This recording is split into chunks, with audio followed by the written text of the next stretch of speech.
Sir ఇంకో విషయం, బాగా ఫ్యాట్గా ఉండి బరువు ఎక్కువగా ఉన్న వాళ్ళని కొవ్వు కరిగించి సన్నగా చేయడానికి ఇక్కడ మీరున్నారు. అది ఎంతవరకు కరెక్ట్ చేస్తారు అట్లా? మీరు అడుగుతున్నది లైపోసక్షన్ గురించి. లైపోసక్షన్ అంటే ఎక్కడన్నా ఎక్సెస్ ఫ్యాట్ ఉంటే మనం దాన్ని లిక్విఫై చేసి బయటికి తీయచ్చు మెషిన్స్ ద్వారా. చిన్న ప్రొసీజర్ అది చేయొచ్చు. కాకపోతే అది వెయిట్ లాస్ సర్జరీ కాదు. ఇప్పుడు అందరికీ క్లియర్ చేయాల్సింది ఏంటంటే బరువు తగ్గడానికి మనం చేసే సర్జరీ కాదు. అదేంటంటే బాడీ కంటూరింగ్ సర్జరీ అంటాం. అంటే మనకి ఏదన్నా ప్లేస్లో ఎక్స్ట్రా ఫ్యాట్ ఉంటే అది మనం బయటికి తీసేసి కొంచెం షేప్ అందించడానికి చేసే సర్జరీ. అంతేగాని వెయిట్ లాస్కి వేరే సర్జరీస్ ఉంటాయి. బేరియాట్రిక్ సర్జరీస్ అని లేదా ఎండోస్కోపిక్ ప్రొసీజర్స్ ఉన్నాయి కొత్తగా డెవలప్ అయ్యి. అవన్నీ చేసుకుంటే వెయిట్ లాస్కి పనికొస్తుంది. లైపోసక్షన్ మాత్రం వెయిట్ లాస్కి ప్రిస్క్రైబ్ చేసే ప్రొసీజర్ కాదు. సార్ చాలా మందికి కాళ్ళకి చేతులకి పుండ్లు పడుతూ ఉంటాయి.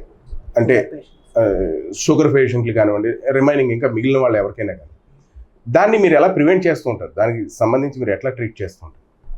సో మెయిన్లీ మనకి ఎక్కువ వచ్చేది ఇక్కడ డయాబెటిక్ ఫుట్ అంటాం. డయాబెటిక్ ఫుట్ అంటే షుగర్ పేషెంట్స్లో షుగర్ ఎక్కువ అయిపోవడం వల్ల కాళ్ళకి పుళ్ళు పడిపోతూ ఉంటాయి. సో దానికి మన యూజువలీ ఏమంటే అది బాగా సెప్టిక్ అయిపోతుంది, త్వరగా ఇన్ఫెక్షన్ స్ప్రెడ్ అయిపోతుంది, కాలు తీసేయాల్సిన పరిస్థితి వరకు వస్తుంది ఒక్కొక్కసారి.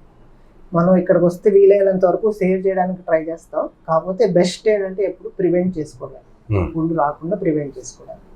దానికి ముఖ్యంగా నేను చెప్పేది ఏంటంటే ఫస్ట్ మీ ఫిజిషియన్ షుగర్ మెడిసిన్స్ ఇస్తారు కదా, డైట్ ఎక్సర్సైజ్ ఇవన్నీ చూసుకుని ఫస్ట్ షుగర్ కంట్రోల్లో పెట్టుకోవాలి. నెక్స్ట్ డైలీ మన కాళ్ళు స్నానం చేసినప్పుడు కానీ ఆ తర్వాత కానీ వాష్ చేసుకుని డైలీ మన కాళ్ళు చూసుకుంటూ ఉండాలి.